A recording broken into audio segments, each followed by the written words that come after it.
Welcome to Unleashed with Eva, where we unleash spiritual principles for victorious living. Well, everybody, thank you for tuning in to Unleashed with Eva. Today's episode is dedicated to just talking to Reverend Dr. Mitzi J. Smith, who was one of my professors when I was in seminary at Ashland Theological Seminary, and she's written an awesome book. Well, she's written several books, but this one that recently came out this year, Womanist, Sass, and Talk Back. Dr. Smith, how are you? I am doing well, Eva. How are you, Reverend Eva? I'm doing great. I'm doing great. So go ahead and tell our listeners who you are. As Reverend Eva said, I am Reverend Dr. Mitzi Smith. I am an ordained itinerant elder in the African Methodist Episcopal Church. I am a tenured full professor at Ashland Theological Seminary, primarily teaching in the Detroit Center. And I've been teaching for almost 13 years. And my 7th book is soon to come out in July.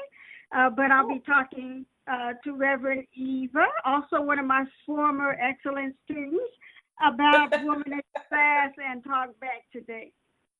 Awesome. So, Dr. Smith, before we move forward, in your own way, and I know you get this question a lot, what is womanism?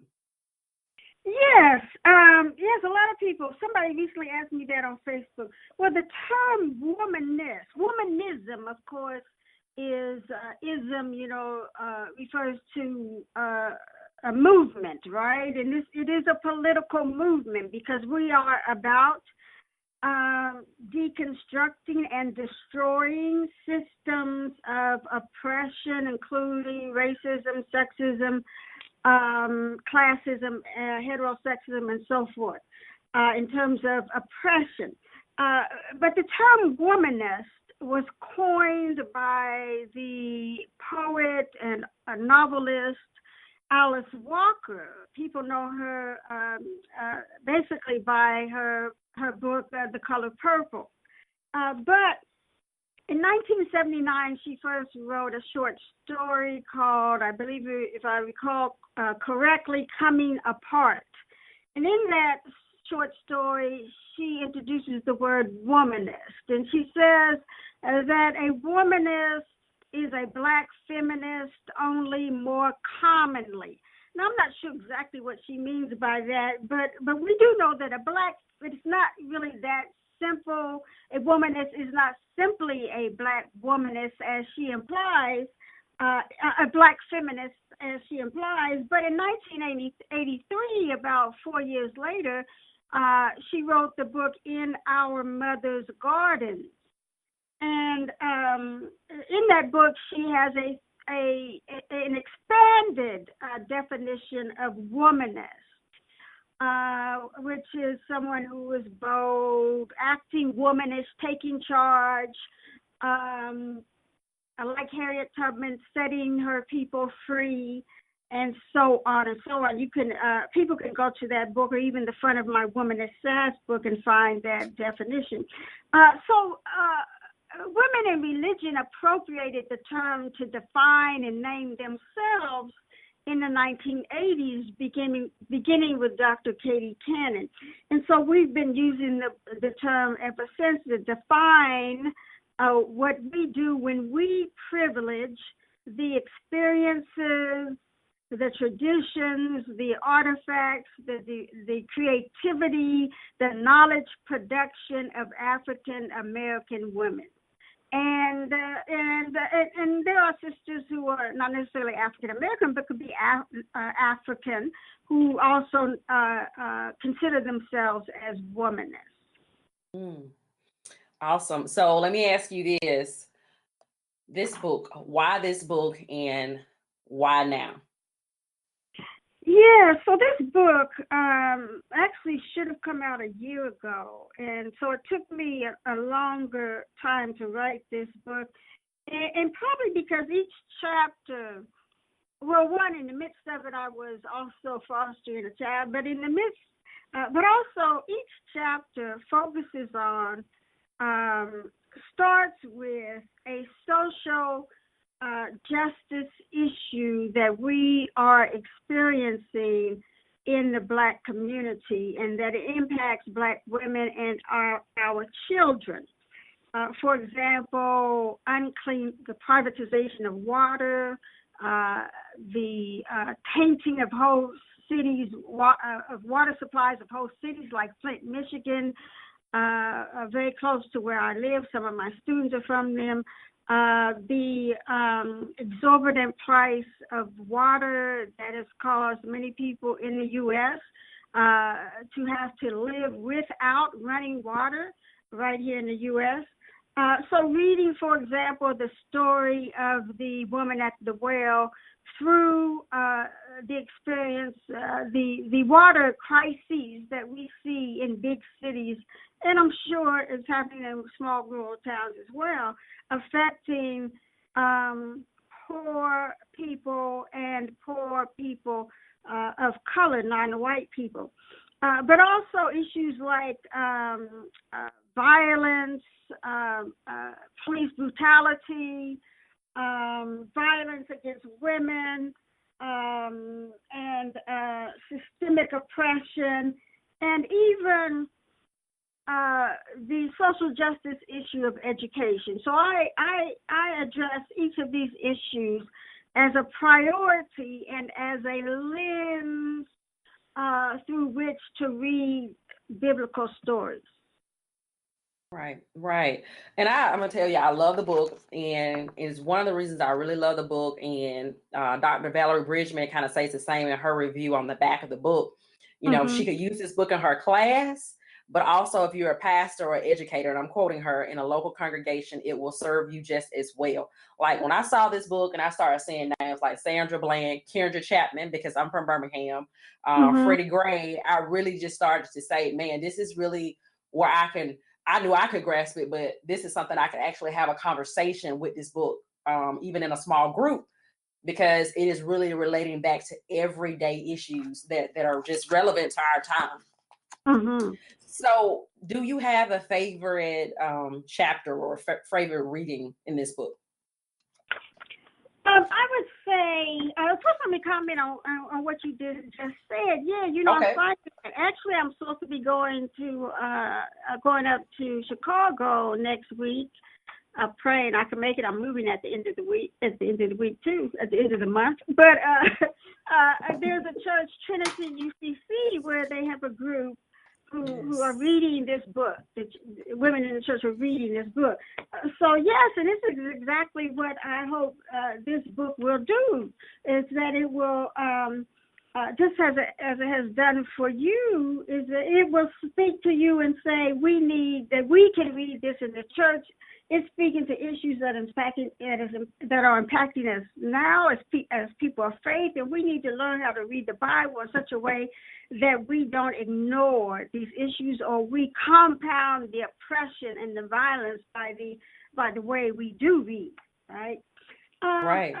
So you asked me, which one would be your favorite? You got excited. Good question. I'd say I love them all, but let me see. I don't know if I have a favorite. Each one was a labor of love, and because each a different subject, it was almost in some ways I felt like writing a book with each chapter, right? But maybe the politics of race, gender, and the politics of Sass. Right. That's my favorite.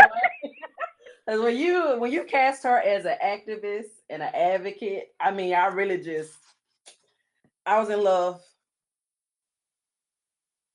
Yeah. So Sandra Bland. Yeah. So I read through basically the perspective of what happened to Sandra Bland, because that really, that changed my life. I'm getting emotional. That changed my life, what happened to her, and I am haunted, and we all should be haunted by that. It can happen to any.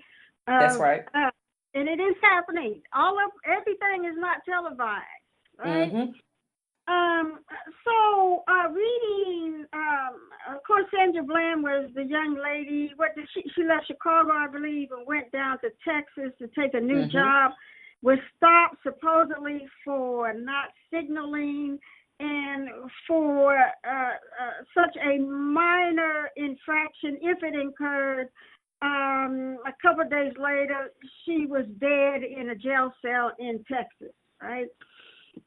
And that's still a mystery how that could have happened, right? We still really have no answers. So it's just very chilling, and people, all because, you know, she had the nerve, the audacity. A woman is audacious, bold, courageous, and knows more than is good for her, because she knew her rights. And she had the right, she did have the right to ask, why am I being stopped? She had the right to know her rights, and she had the audacity to use her rights, to exercise her rights. And the particular cop that stopped her, of course, did not feel the same way. And as you can see from the disturbing tape, that she was manhandled, right? But, you know, her mother also, you know, saw her as an activist. I see her as that. She was an activist. And so reading the story of the Syrophoenician woman in Mark, the Gospel of Mark, I'm not reading Matthew's version because I believe that Matthew changed Mark's version and needed to add the word faith in there for one thing.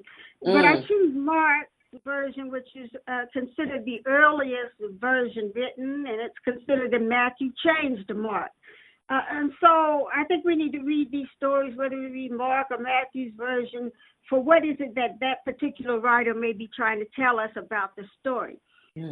So Mark's version doesn't mention, you know, that he praised her for her faith. No, what Jesus did, she persisted. She knew that he had been healing folks and casting out, exorcising unclean spirits and demons from folks, because people, we learned in earlier in the Gospel of Mark, people from her hometown had already encountered Jesus. And so word got back there, right? And this is a man who, you know, it wasn't unusual for there to be healers in the ancient context, but we do know that Jesus from the Gospels wasn't charging a penny, right? Remember the woman with the issue of blood? She spent all her money. She had nothing, right? So, you know, who wouldn't seek out Jesus, right? That's right. But he, you know, disrespects her and disses her. We don't like to see Jesus that way, but that is actually what he does, calling her a dog. And we need to see it for what it is. And Jesus is very human in the Gospel of Mark. That's right. And so, you know, his priority is with his people, but she pushes him, and so, you know, knowing that he has also healed some people, other people from her hometown. But she says, and he says, you know, we don't throw bread to the dogs, right? Which, if we think about it, yes, these are short parables. The parables also mirror social reality, right? Wow.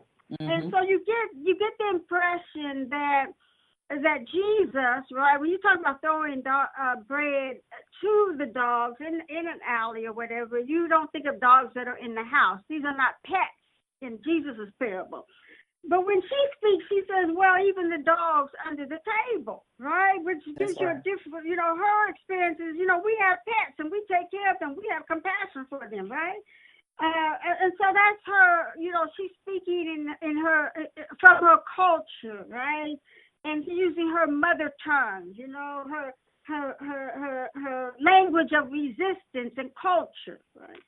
And Jesus, you know, responds finally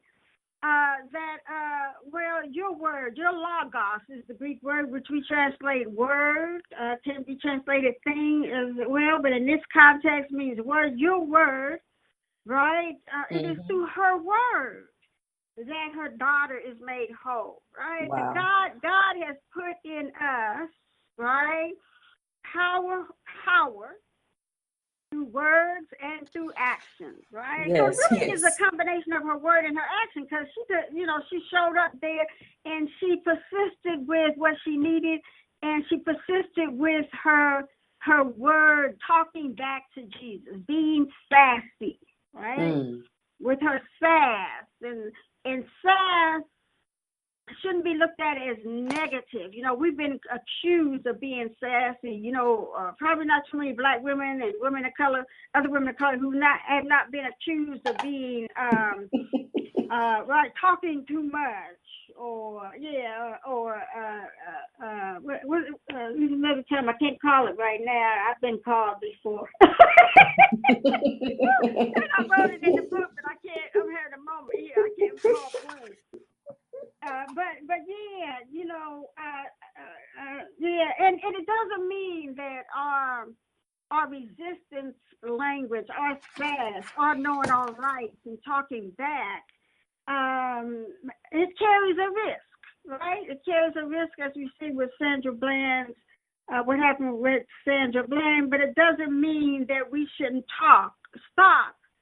It doesn't mean that we should stop using our sass, our resistant language, to get to achieve justice and wholeness for ourselves and our families and our communities. Right? Wow. And this book, I just want to say, it's very timely. And I typically ask, authors, you've written books, but why this book now? And this book is very timely, and even the imagery that's on the front of the book and the diversity of imagery that's on the front of the book is awesome. Yeah. And so, yeah, and I'm just glad that you actually labored through this and produced this, because it is accessible by everyday people. Thank you. Yeah, I'm glad I am too, and I hope it's going to be a journey. I hope to write volume 2.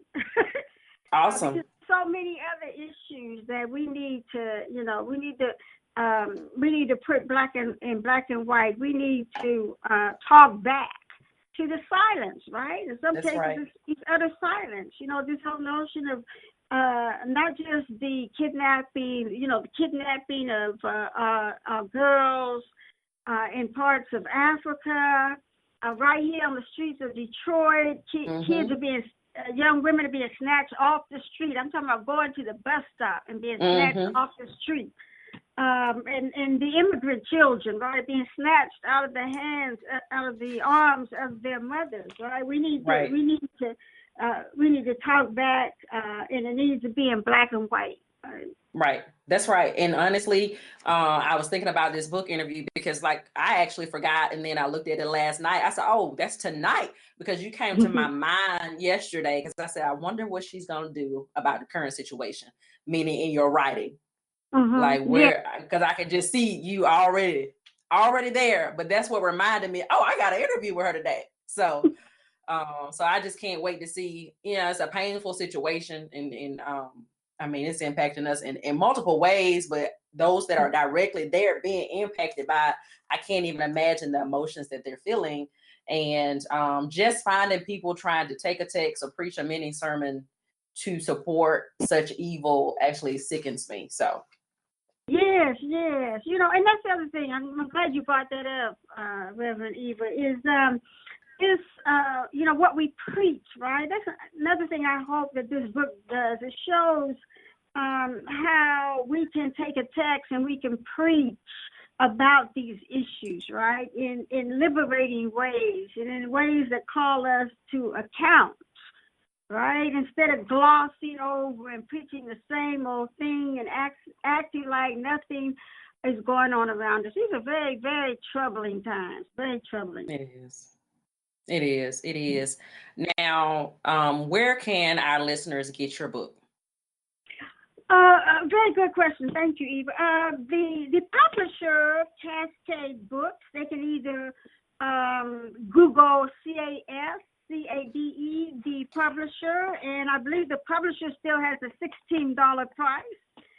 If they go elsewhere, the book is $20 on Amazon.com. It is it is at Christian Books Online. It is at Walmart. If they even just Google the book Womanist, Sass and talk back, many of the sellers will come up. So it's in numerous places throughout the country and beyond, right? Mm-hmm. Okay. So, and if they want to know more about you, what's the appropriate way for them to connect with you?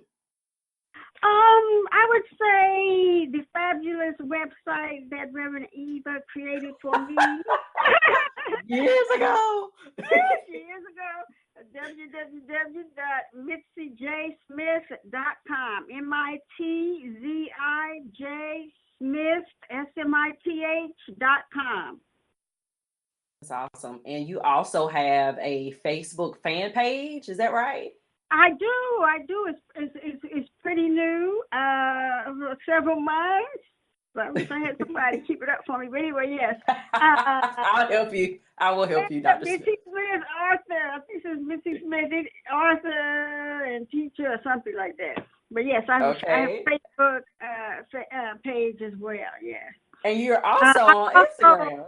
Yes, I'm on Instagram. I'm on LinkedIn, and YouTube. I'm on Twitter. I don't know how people keep up with all that. I try to keep up with one or two of them. So you have a YouTube channel, so y'all can go out there and subscribe. So anytime she uploads a new video, you'll get messages. But she also has her blog that is connected to her website. So I think if you go to MitziJSmith.com, you may be able to connect to all of these, but you can also see her pictures, her bio, some of the papers she's written, as well as some of the books that she's written or been the editor in. It's just a volume of work. And if you want to know more about womanism, how that applies to just our everyday life, I say go to her website. She is one of the authors that I just have fallen in love with, and it's helpful that she was my womanism professor when I was in seminary. So it's kind of hard to kind of shake her, but just introduced me to a lot, and that stuff is still with me to this day. So I'm very, very appreciative of you, Dr. Smith. Thank you, Eva, and we are proud of you as an alum out there, having started your own ministry and church, and I'm thrilled that you are a womanist preacher. Thank you so much. Anything you want to say to the listeners before we finish up? I would love, once you read the book, to get your feedback, because it can only make me better. You know, if you think there's something I need to do, or you'd like to see me, or if you want me to come talk to your group, contact me. Well, everybody, thank you so much for tuning in. Just a reminder, to find out more information about Reverend Dr. Mitzi J. Smith, please see MitziJSmith.com. Go ahead and order her book. I promise you that you will be blessed. To find out more information about me, Eva Melton, you can see EvaMelton.com. Hope you have a great evening.